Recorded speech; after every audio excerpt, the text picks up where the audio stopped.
महाराष्ट्राचे लाडके नेते, शिवसेना पक्षाचे मुख्य नेते आणि महाराष्ट्राच्या लाडक्या बहिणींची योजना राबवणारे लाडका भाऊ माननीय एकनाथ शिंदे साहेब या ठिकाणी आपल्याला संबोधित करणारे, मार्गदर्शन करणारे, थोड़ा हाथ किया की इकडे सकाळी 11 वाजताची आपल्याला वेळ या ठिकाणी मिळाली होती आणि सकाळी 11 वाजता या ठिकाणी येता त्या ठिकाणी हेलिकॉप्टरचा थोडासा प्रॉब्लेम झाला आणि वेळेवर हेलिकॉप्टर त्या ठिकाणी पोहोचलं नाही.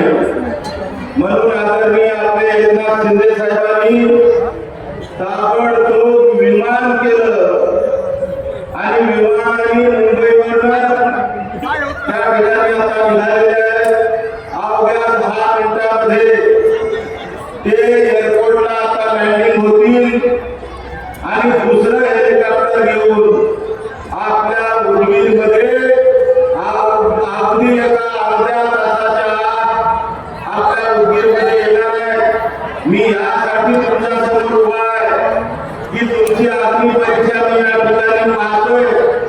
सकाळी 11 वाजल्यापासून तुम्ही खुर्चीवर बसला, ही काय कमी तपस्या नाही, परंतु आपल्या लाडक्या भावांनी लाडक्या बहिणीसाठी योजना राबवणारा नेता या ठिकाणी अवघ्या 15-20 मिनिटांमध्ये आपल्या उदगीरमध्ये या ठिकाणी येणार आहे आणि त्यांचं मार्गदर्शन आपल्याला लाभणार आहे. म्हणून सर्वांना मी विनंती करतो की एका 15-20 मिनिटांमध्ये सर्व लाडक्या भावांना आणि बहिणींना आपण त्या ठिकाणी घडू नका. अगदी 15-20 मिनिटांमध्ये या ठिकाणी येणार आहे. आपल्याला कमीत कमी या ठिकाणी पुन्हा 1500 रुपयाचे आपल्याला 2000 रुपये या ठिकाणी करून घ्यायचे आहे. म्हणून माझ्या सर्व नागरिक बंधू भगिनींना या ठिकाणी विनंती करण्यासाठी मी 15-20 मिनिटांमध्ये ते येतात. म्हणून मी तुम्हाला या ठिकाणी समोरच्या हेलिकॉप्टर पासून मी डायरेक्ट पुढे आलेलो आहे.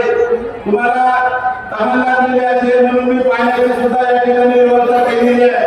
मला माहिती आहे की तुमची या ठिकाणी बऱ्याच वेळापासून तपश्चर्या सुरू आहे, परंतु माझ्या 72 मतदार बंधू भगिनींना उदगीरच्या सर्व नागरिकांना मी विनंती करतो की आपण या ठिकाणी माझ्यासाठी नाही तर उदगीरच्या सर्वांगीण विकासासाठी आपल्याला थोडा वेळ आणखी 15-20 मिनिट साहेब येणारच आहेत आणि साहेब आले आपल्याला मार्गदर्शन करणार आहे. आज उदगीरच्या विकासासाठी जर तुम्हाला बघायचं असेल तर लिंबोटीचं पाणी मी या ठिकाणी आणलं आणि लिंबोटीचं पाणी आणून सुद्धा आज आपल्याला उदगीरला 8 दिवस पाणी मिळत नाही आणि म्हणून पिण्याच्या पाण्याची जी प्रॉब्लेम पेटलेली आहे या ठिकाणी दररोज आपल्याला पाणी मिळणार आहे. आमच्या गोरगरीब ज्या झोपडपट्टी आहे त्या गायरान सरकारी जमिनीवर त्या ठिकाणी वसलेल्या झोपडपट्ट्या कायमस्वरूपी आपल्याला करून घ्यायच्या आहेत. म्हणून या ठिकाणी मी तुम्हाला विनंती करणार आहे की आपण अजिबात काळजी करू नका, थोडा वेळ थांबा. तुमचे घर तुमच्या नावावर इमानदारीने करून घ्यायच्याशिवाय राहणार नाही. म्हणून तुम्हाला सगळ्यांना माझी विनंती आहे की आपण गोरगरीब माणसं या ठिकाणी निवडणुकीच्या माध्यमातून एकनाथ शिंदे साहेबांकडून आपल्याला वचन घ्यायचे आहे की या निवडणुकीमध्ये आम्ही राहणारे जे गोरगरीब गरजू आहोत त्याच्या सार्वजनिक योजनेची सगळ्या योजनेचा भ्रष्टाचार झालेला आहे. या ठिकाणी भ्रष्टाचाराचा उठणा झालेला आहे. फक्त आपल्याला सगळ्या थोडासा घोषित झाला आहे. त्यामध्येही एकदम अचानक हेलिकॉप्टर निघाला आणि त्या ठिकाणी बिघाड झाला होता. म्हणून आपल्याला या ठिकाणी थोडासा वेळ झाला. मी सर्व पत्रकार बंधूंना या ठिकाणी सर्व नेत्यांना सर्व कार्यकर्त्यांना मी आवर्जून सांगू इच्छितो की आता आपल्याला थोड्या वेळामध्ये या ठिकाणी हेलिकॉप्टर उडताना दिसेल. मला फोन करा लवकरच हेलिकॉप्टर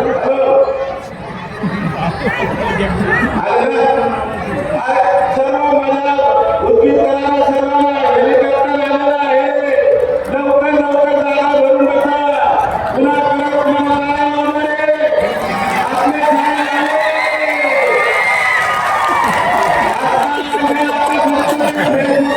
लय अवघड आहे. खेळ आहे खेळ. हेलिकॉप्टर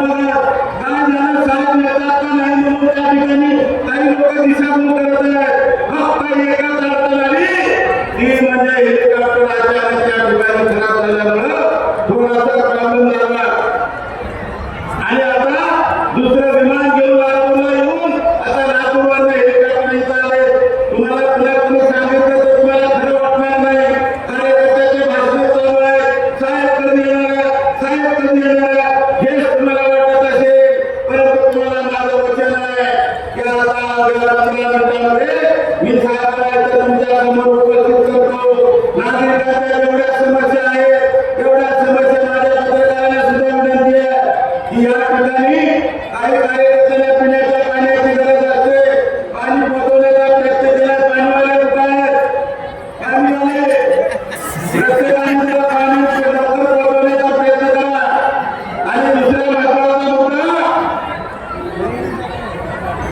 हॅलो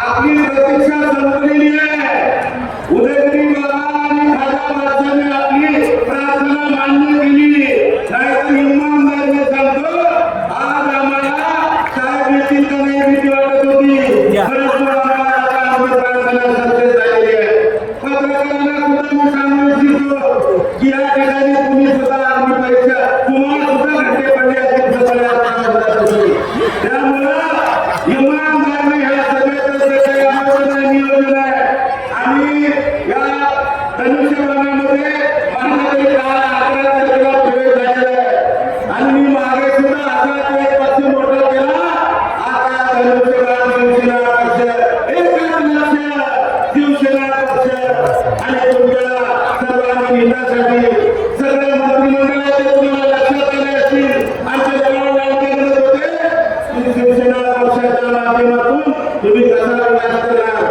अरे गजेंद्र मंत्री आमचे तुम्ही बघितले असतात गजेंद्र मंत्र्यामध्ये सामाजिक न्याय खातं गोरगरिबाच्या कल्याणाचं खातं माननीय एकनाथ शिंदे साहेबांकडे पर्यटनाचं खातं माननीय एकनाथ शिंदे साहेबांकडे परिवहन खातं माननीय एकनाथ शिंदे साहेबांकडे MIDCचं खातं माननीय एकनाथ शिंदे साहेबांकडे नगर विकास खातं माननीय एकनाथ शिंदे साहेबांकडे सार्वजनिक बांधकाम खातं माननीय एकनाथ शिंदे साहेबांकडे काय सांगू आणि उदगीर नगरपालिकेच्या माध्यमातून तुम्ही आम्हाला निवडून दिल्यानंतर उदगीर हे स्वप्नातलं शहर करून दाखवल्याशिवाय राहणार नाही नगर विकास खातं सुद्धा आपल्याकडे आहे त्याच्यामुळे आता तुम्हाला काळजी करायची गरज नाही मी तुम्हाला फक्त विनंती या ठिकाणी करणार आहे की आता तुम्हाला कुठलीच चिंता करायची गरज नाही तुम्हाला वाटलं असेल महादेव साहेब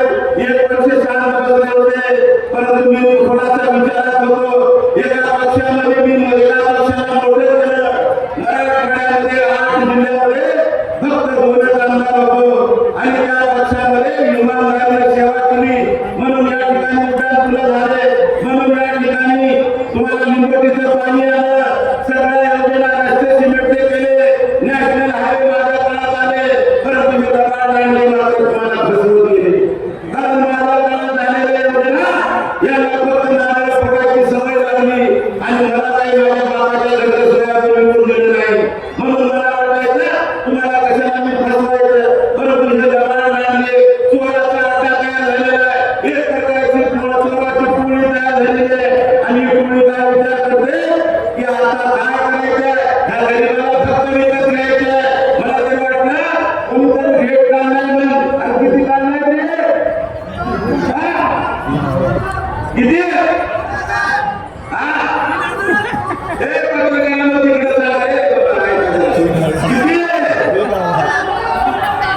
अरे बापरे 5,000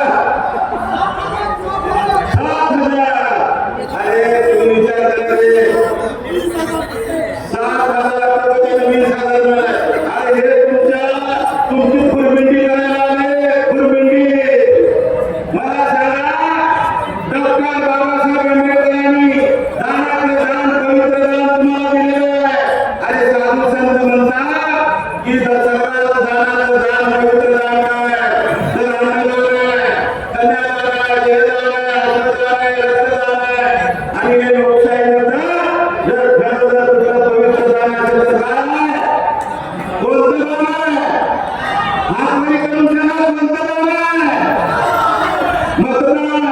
मग हे चोराची टोळी जर आपलं मतदान जर विकत घेत असतील तर हे बदमाश उद्या तुमची सेवा करतील का? काय करतील? हे वाढलेले आपण उभा केले मला रोडवरती वाढायचे सांगा वाढलेले आपण उभा केले तर नाही. अरे मला 11 दिवस पाणी दिलं नाही 9 वर्ष झालं तुम्ही या ठिकाणी सत्तेमध्ये आहात. 8 दिवसापासून पाणी प्यायला मिळत नाही आणि कोणी आपले वाढलेले झाड आणि वाढलेल्या झाडाची किंमत किती आहे माहिती आहे का तुम्हाला? 49,000. अरे आम्हाला घरकुलाला 1.25 रुपये मिळतात बांधकामाला आणि ह्या बदमाशांनी वाढलेल्या झाड आणून 50,000 49,000 लावलं. 5 लाख नाही इमानदारी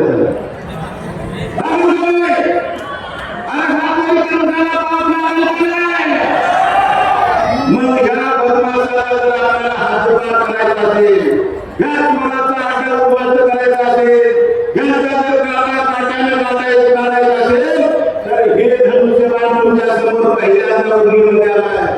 हा जर धनुष्यबाण तुमच्या समोर निशाणी म्हणून आला आणि ज्यावेळेस तुम्ही बटन दाबायला त्यावेळेस ते बटन तुम्ही भीषणाच्या ठिकाणी दाबा. इमानदार रक्ताचं पाणी करेल, रात्रीचा दिवस करेल, परंतु गिरच्या विकासामध्ये 1 रुपया सुद्धा कमी पडू देणार नाही. तुमची अहोरात्र सेवा केल्याशिवाय राहणार नाही हे सांगायला या ठिकाणी निवडणूक लढवायला लागले. आणि या निवडणुकीमध्ये आता 200 बेडचं हॉस्पिटल या ठिकाणी माझ्या काळात तुम्हाला 2 ग्रामाच्या सेंटरची हॉस्पिटलची हॉस्पिटलची बिल्डिंग बनवली. परंतु या बदमाशांनी त्या बिल्डिंग मध्ये कुठल्याही मशीन आलेल्या नाही. तिथे पाप लागेल बदमाशाला 200 बेडचं हॉस्पिटल सगळी 152 टाकांची मी माझ्या काळात नोंदणी 182 स्टाफची नोंदणी दिली. त्या ठिकाणी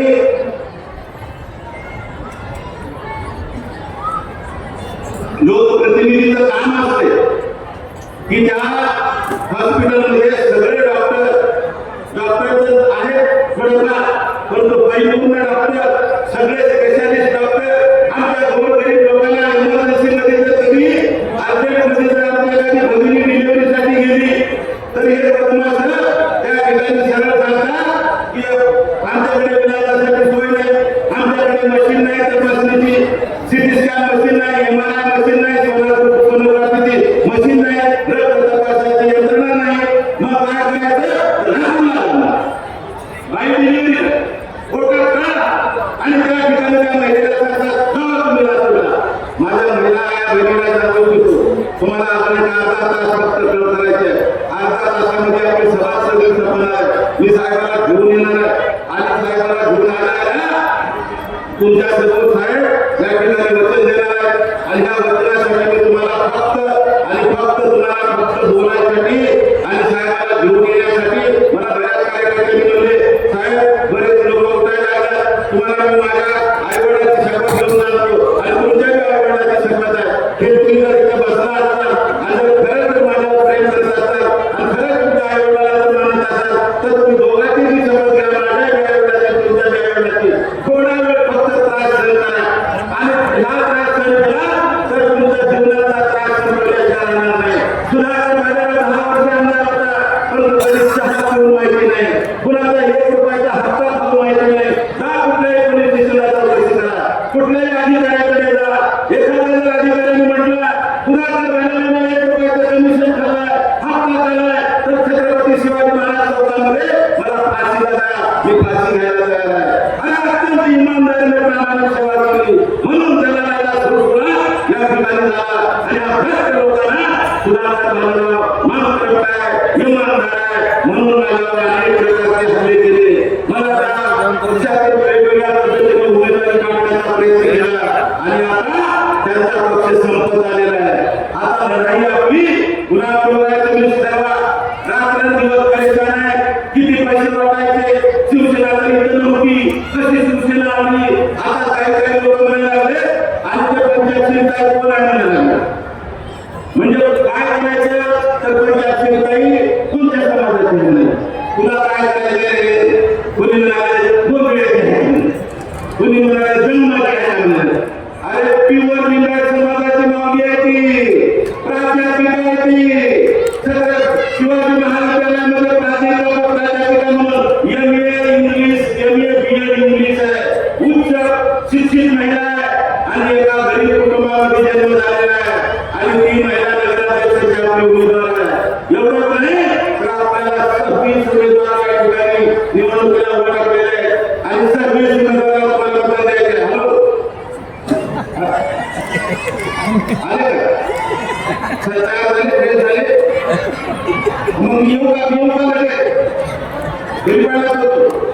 अरे मला आता तुम्हाला एक विनंती करायची आहे, ज्या खुर्च्या थोड्याशा खाली आहे तिथल्या थोड्याशा खुर्च्या बसून घ्या. हे उन्हात बसलेल्या पोरांनो आणि इकडे या तुम्हाला उद्या गावाची शपथ आहे, या चांगल्या कामासाठी आपण तपशिला करायला लागलोय, वाईट कामासाठी नाही. 10 वर्षात मी कामं केलो म्हणून मुलगीचा विकास झालाय, नाहीतर ह्या प्रश्नात आहे ना 600 कोटीचा कामी जमिनीला या महाराष्ट्राचं बिल फसवलेलं आहे. अरे कशाला घाटाचा चालवाय त्याला अजून 5 मिनिटात सांगतो. म्हणून तुम्ही काळजी करू नका. मी आता साहेबांना जाऊन मला गाडीमध्ये प्रोटोकॉलमध्ये साहेबांना खुर्च्या देऊन त्या ठिकाणी शुभेच्छा देऊन त्यांचं दर्शन देऊन मला गाडी घेऊन यावं लागते. हा एक प्रोटोकॉल असतो मानसन्मानाचा.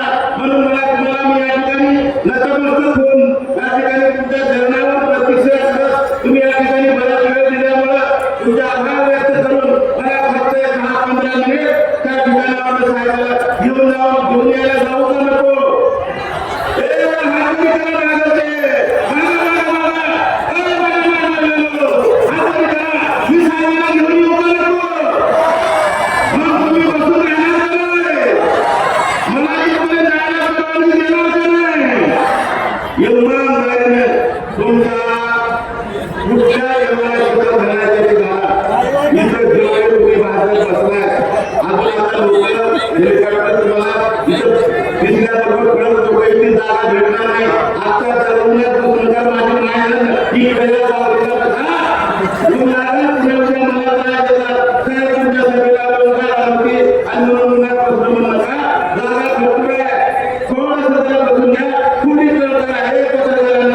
माझ्या मित्रांनो पत्रकारांनो जरा थोडं जाऊ का?